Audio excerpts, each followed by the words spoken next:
Sasa hii chokora ama sijui hii ng'ombe inaitwa sijui TWD. Hii chokora inaongea mbaya. Unaona hii ni zebra, hii ni mama akona watoto na ni mame. Pale kuna simba, okay? Alright, na hii ni barabara.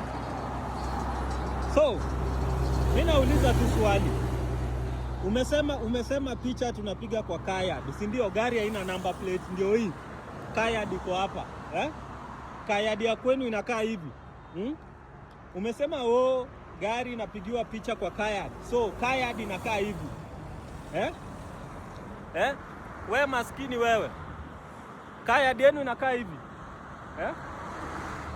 Kayad yenu inakaa hivi. Sijui the only thing they can say is iPhone 18 Pro Max.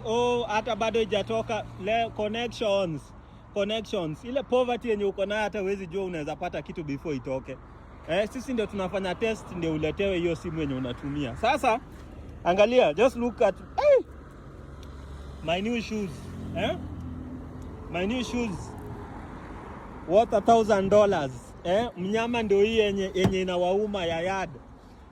Now kama mnajua watu wa Yard mumenipea hii gari, mkujie.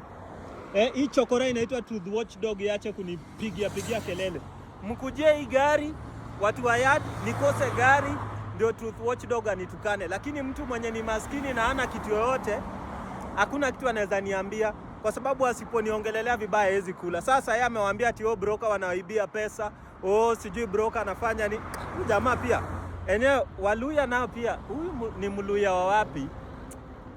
Ni Mluya wa wapi mjinga hivi? Anyway, watu wa trade.